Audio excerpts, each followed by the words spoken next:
You need complexity in your business in order to scale. I'm making this video because I recently published another video where I walked through our end-to-end marketing system that is generating us 20 sales calls a day on average. And I had somebody comment and say that that system was too complex and they didn't know why anybody would want to follow it. And I think if I had to make an assumption here, that person subscribes to the theory that simple scales, fancy fails. And although I do agree with that theory in some aspects, I personally believe that a lot of people just regurgitate those words without actually understanding what they mean. And it's my hope in this video, I can prove to you that there are instances in which you will want complexity in your business, and why, if you haven't broken past a certain revenue point, that the lack of complexity in your business is the reason behind you being unable to scale. If you don't know who I am, my name is Ravi Abuvala. I'm the founder of Scaling with Systems, where we build custom end-to-end marketing systems for coaches, agencies, course creators, and online service providers. And I have had the absolute pleasure over the past few years of working with over 1,500 clients, some of them in the multiple 8 and even multiple 9-figure range. And we've generated tens of millions of dollars online for our own business as well. So I have seen the inner workings, both the operations and the marketing and sales side of some of the largest businesses in our industry. And I have noticed a common theme, and that's what I want to break down for you in this video. And I'm actually going to give you a few examples and illustrate my point just so that I can really drive it home. Let me first get this point out of the way before I dive into my iPad here. And that is, when I am referencing complexity in this video, I am not referencing making it more difficult for your prospects to engage with you or for your clients to see results. You should absolutely never, ever do that. Really, if you think of a business, a lot of times you're taking something that is difficult and you're simplifying it down for your clients or your prospects. And so at no point in this video, when I'm saying making something complex, and am I saying you should make it hard for your prospects to engage with you, to consume your content, to book a sales call, to become a client, and you should never ever make it difficult for your clients to see results. You should always be obsessed with time to value and shortening that time period between when someone pays you money and when they're seeing results. No,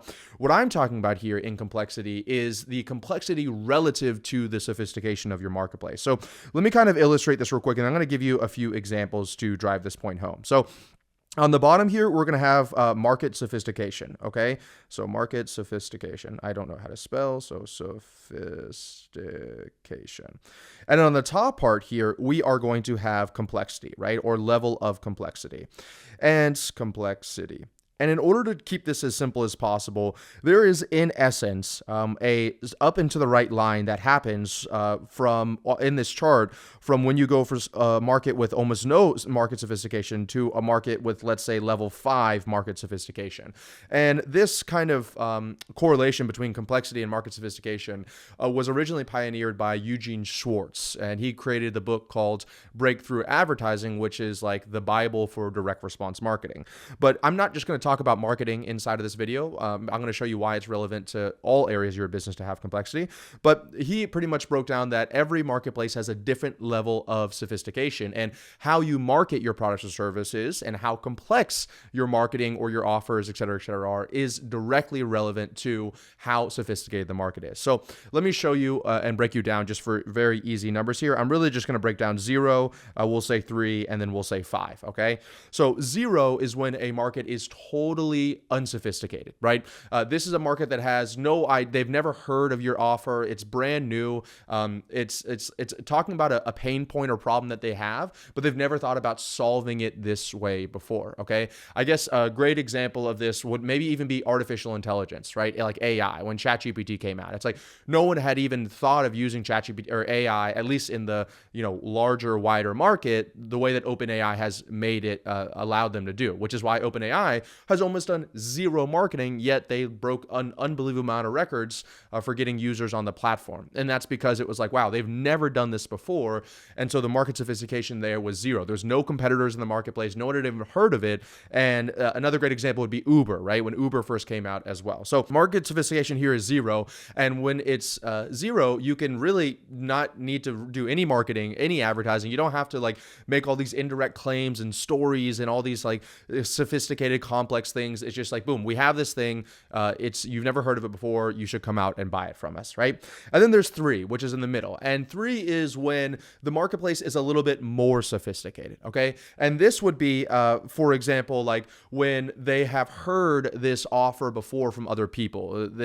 You're not the first person to make this claim to the marketplace. And so this is when you start focusing more on what's known as a unique mechanism. And this is where it's going to take a little bit of work to come up with a unique mechanism. And this is something that we help our clients with. It's actually the first thing we help our clients do, because for most of our clients, they're in a level 3, a level 4, or a level 5 market sophistication, meaning that there are already other competitors out there in the landscape. And so unique mechanisms, most people have heard that term before, but I think that they don't actually understand what it means.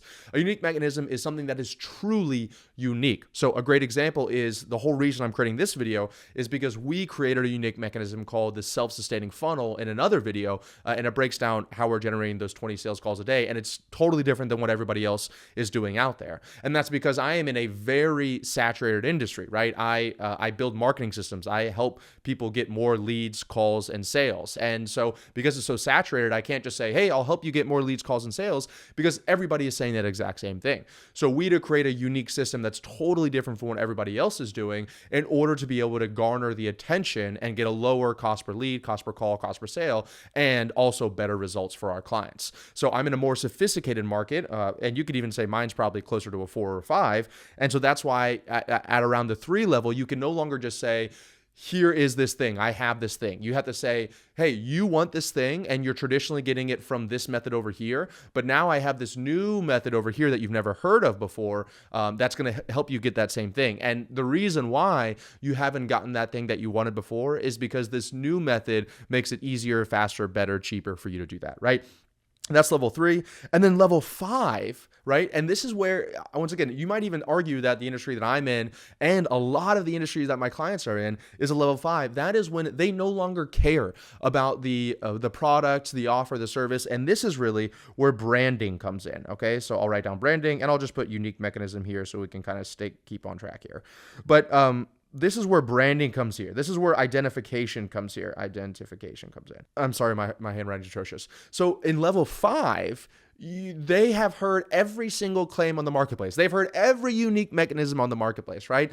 And yet the businesses that are seeing success here are the ones that are focusing mostly on branding. A really great example of this would be Red Bull, right? So Red Bull came in and they didn't want to compete with Coca-Cola, and they also didn't really want to compete in the energy drink market. They were one of the first people to come in there, but as the energy market got more saturated, what did they start doing? Do you ever see any Red Bull ads talking about, oh, this drink has these specific unique mechanisms that make you drink? No. What do? They slap the Red Bull logo on the craziest, most insane stunts and sports people in the world and host events, and that's all branding. It's like, okay, cool.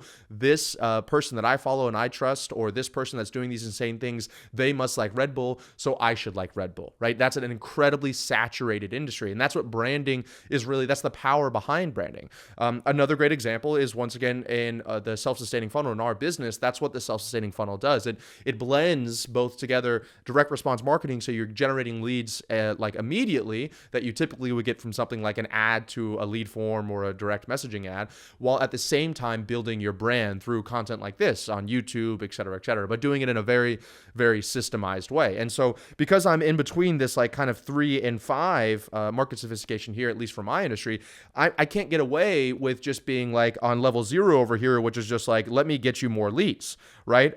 When I have scaled my company right to the point that we're at now, which is multiple 8 figures in sales, I've had to over time create new unique mechanisms. And now we're at the point where this marketplace is so sophisticated that I really spend the majority of my time on the branding side of things, right? Where I'm having people get to know me better, the company better, what makes us unique, et cetera, et cetera, et cetera. And a few examples that I gave in that video that I showed that I'm referencing here previously is Eamon Godzi, right? So he's in our industry, and he does somewhere in the range of like 40 to 55 million a year. What is he selling? He is selling SMMA coaching, social media marketing agency coaching.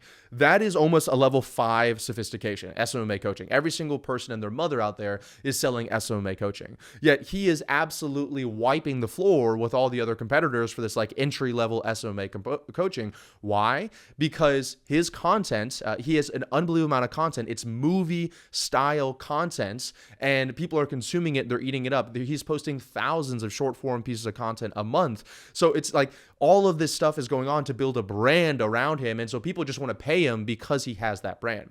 Another great example is a gentleman named Wes Watson out there. He's like a men's coach. And I see his YouTube. He posts like a YouTube video every single day. And it's just him sitting in his living room. And I actually read his book. He actually has a pretty great book. He is doing men's coaching, which once again, incredibly saturated marketplace. Okay. Men's coaching, people have been coaching men since the beginning of time. But why is I think he does like 20 or 25 million a year, something like that. Why is he doing that? Because why is he able to do that? It's because he's focusing purely on branding. And so if you're watching this video right now and you're stuck, you're not generating enough leads, enough sales calls, enough clients, the people that are getting on the call, they're comparing you to the competitors, et cetera, it's very likely because you're in between this 3 and 5 stage over here and you're using stage 0 or stage 1 tactics. You're just running an ad, you're throwing it up and you're saying, we'll get you more leads or we'll help you lose weight. And these people are so immune to this. And this book, Breakthrough Advertising, that I'm referencing in this video here, this was written decades ago, right? So the marketplaces have only gotten more sophisticated. Like there's only going to be more players entering the marketplace. And do you think in a year from now, 2 years from now, that your marketplace is going to be less saturated than it is today? Absolutely not. It's going to be more saturated than it is today, which is why as early as possible, even though you can start at 0, you should really start looking to build a unique mechanism. And then you should really start trying to build that brand, which is once again what the self-sustaining funnel does. It kind of combines all these stages into one and builds this almost compounding self-sustaining system that happens over time. So before I go on into the actual business side of things, because we're just talking about marketing at this point, what you need to understand here is that there's this up and to the right line that goes where the more sophisticated your marketplace is, the more complexity is required in order to turn a total stranger into a paying client. Now, I kind of want to switch over here. So let me erase a lot of this stuff here. And I want to talk about the actual business itself. Okay. So we talked about marketing in general. So why is marketing able to, why do you need to create like a more sophisticated marketing process or branding or a unique mechanism? Why do you need to spend time on that, right? The self-sustaining funnel took me weeks to come up with. Okay. It wasn't like, oh, tomorrow, self-sustaining funnel, right? It took me a very long time to come up with it, to create the system around it. And to, once again, like I said in the beginning of the video, to make it simple for our clients to do. So overall, the system is quote unquote complex. Once again, complex is relative, but how we install it for our clients is incredibly simple, with the average client getting the entire system up in 22 days, right? So 22 business days. So all of that being said, let's take another look at complexity in your business. Now, the other time that complexity is very beneficial in your business is to create a competitive moat around your business. So what is a moat? Moat is, I think the first person that came up with this term was, or the first person that really popularized it was Warren Buffett. And a moat is really what separates you from your competition, okay? A great example of a moat would be Coca-Cola. They have a moat in that secret ingredient that they have. It's literally locked in a vault in Atlanta, Georgia. And then they also have a moat around the brand of Coca-Cola at the same time, okay? The branding of Coca-Cola has a moat around in and of itself. So that's how they're able to do the numbers that they're able to do. And what you need to be looking at, and they say that the best business owner is running 2 businesses at the same time: the business they currently have and the business they're going to have in the future. So for you to look at the business in the future, you need to be thinking about what is the moat around my business. Okay. So when we talk about moats and market sophistication, this is where it is beneficial to have something a little bit difficult to do when you're doing it for your clients, for the actual offer itself. So a great example of this would be, I think like, let's say 5-6 years ago, you could just say, I'm going to generate you more leads online. You're going to give you a name, email, phone number. I started an advertising agency doing exactly that. That was my first business I ever started. And that the market sophistication, let's say, was like kind of around that 0 to 1 phase over here. And I was able to just say, hey, I'll get you more leads. And all I would do was run a Facebook Facebook ad to a lead form, and I would collect name, email, phone number, and I would put it to a Google Sheet, and I would give it to my clients. Okay. And that was back when the market sophistication back then was 0 or 1, right? It was like so easy to do that. And we were selling that to our clients. And if I tried to do that today in today's marketplace, for me, I was selling it to real estate agents back then, I would be laughed out of the room. It's like, I don't need that. That's like, I know how to do that. Everybody knows how to run Facebook ads to an instant form. Okay. So that's no longer the case. Well, back then, I started to see that there was more competitors entering the marketplace. So what I did is I saw my my market sophistication starting to go to the right, which it always will. It is always going to the right, always. I started to see that trend happening. And so what I did was I added a new unique mechanism, which we do on level 3 here. And I built an in-house call center to pick up the phone and call the leads 12 times in 5 days, or they would call, email, text them 12 times in 5 days. And they would try to set them on the calendar of the real estate agents. And so now I wasn't just offering leads like I was offering on the 0 stage here. I was now offering qualified book calls on their calendar, right? And so now when I did that, our business like 10x'd in the next 90 days. It was unbelievable with the amount of leads, calls, and sales we were getting. I mean, we were like fending people off with a stick. And I eventually had to outsource the call center to another company because I just couldn't keep up hiring. I didn't know the systems that I know today around hiring. But was it more complex to literally build an in-house call center to call every single lead for our clients? Absolutely. Is that more complex than running a Facebook ad to a lead form and sending that to Google Sheet and giving it to the client? Absolutely. So the person that commented on this video that I'm making this whole video about, they would say, oh, that's too complex. I'm not going to do that. But it was required in order to separate myself from the competition. And as my marketplace became more and more sophisticated. Now, that in and of itself, building that in-house call center, you can simplify that. But if you were to look at that level of like simplicity on here, let's say that like this is just running lead forms to on Facebook, like sure. So this is right here running the in-house call center, and maybe this right here would be actually closing the deals for my clients, something like that. So yeah, the level of complexity will have to increase no matter what.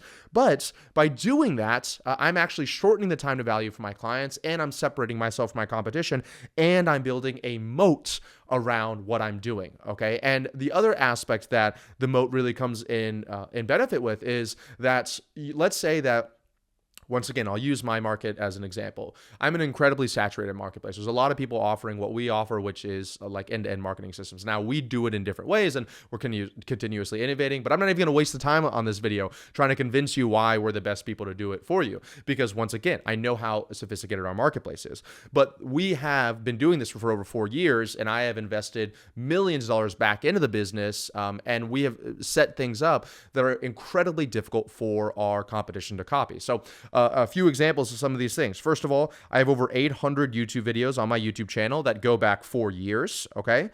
Second of all, I've worked with over 1,500 clients, and I have the data and case studies and testimonials to prove that.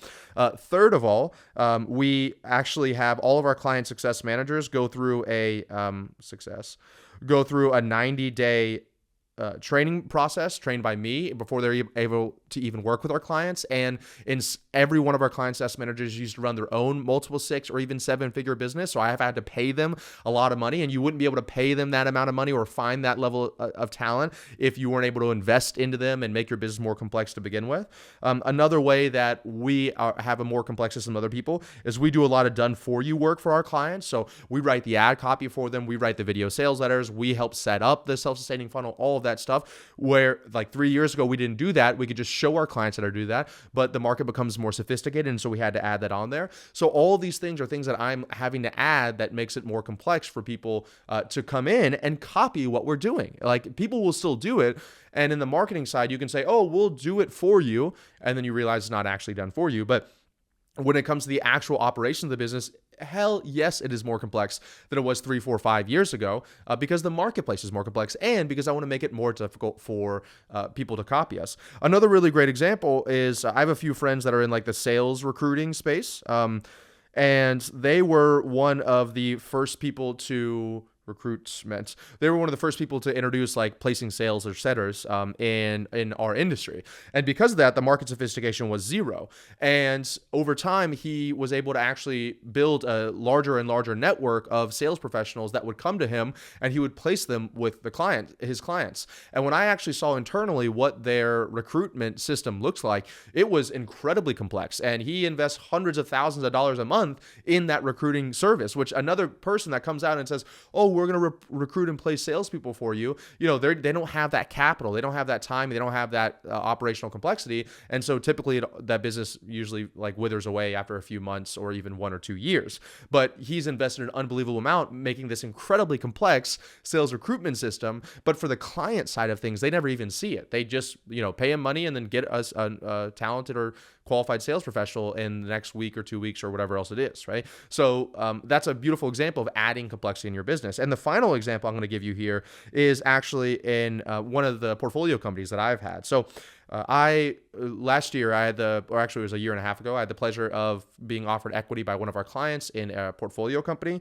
And when I first came in and we built this portfolio company, the market sophistication was at a zero. Okay, so I've redrawn our graph here for this example. And when I was offered equity in this company, the market sophistication around this offer, I could tell was at a zero. And once again, that's the benefit of being in this industry long enough. And that's why we help our clients do it, is I can kind of, within moments of someone explaining to me their offer, I know where they fall on the market sophistication scale, and I know what we need to do in order to scale their business. And so when they first showed me the offer, actually they came in as clients of ours, and I built the marketing system for them, and they had I think it was like an 80x return on their ad spend for their offer, and they were seeing success. But marketing is not the only bottleneck in the business. There's operations, all this other stuff, and that's when they offered me equity inside their company to come in and help scale it. And when I saw that the market sophistication was at zero, I knew what the potential was in that business, and so that was the first portfolio company that I agreed to take on.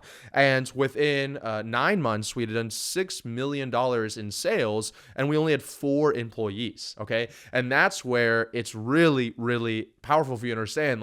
That is the power of a zero market sophistication offer. Okay, in literally less than, I think it was 9 months, we'd done $6 million in sales with only 4 employees. And that was because the market was so unaware for this offer, and we just lit it up. Now, what happened over the 9 months is that slowly we started creeping towards level 5 over here on the market sophistication. And actually, it came to the point that the market was so sophisticated that I had felt like that business had run its course, and I didn't want to invest the additional time, energy, and effort into it in order to take it to the next level, because quite frankly, it was almost like, let's just imagine it's like a seasonal offer or something like that. And so I knew that it wasn't worth it. And so we all agreed, hey, we made even more than 6 million. I was like, hey, this was a great, grab at this, but I don't think we need to do this anymore. And they all agreed with me, right? So we pretty much scaled it, and we hit the cap that we needed to hit before we hit the level of okay, are we willing to do what is required to add the complexity in this to build in a level 5 sophisticated marketplace? And quite frankly, in full radical transparency,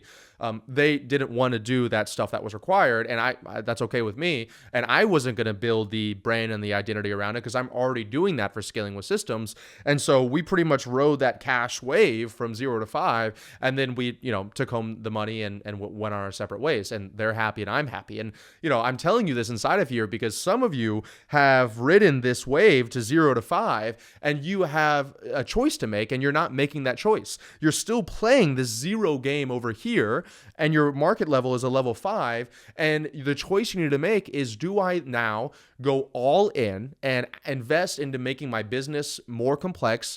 Do I invest in create a brand around it, right? Create an identity around it. I've invested hundreds of thousands of dollars into events in Miami. We fly people through where, we break even before I make an offer at that event. Sometimes we even lose money. So are you willing to do what is required at a level 5 sophistication, which I almost guarantee you 95% of you watching this video are at a level 5 sophistication in your business, and you're still playing by a level 0 rules here. So are you willing to invest in and build something like, for example, the self-sustaining funnel in your business in order to separate yourself from your competitors and really start to see that growth, which is not simple, it is complex? Or do you take the other route and you shut the business down and you go and search for another level 0 opportunity, which there is nothing wrong with that. Okay. I'm not shaming, people say, oh, do one thing forever for the rest of your life. Like we made that conscious decision because I didn't want to. It wasn't something I was passionate about. We didn't have a lot of differentiating competitive edges to what we were doing for a few different reasons.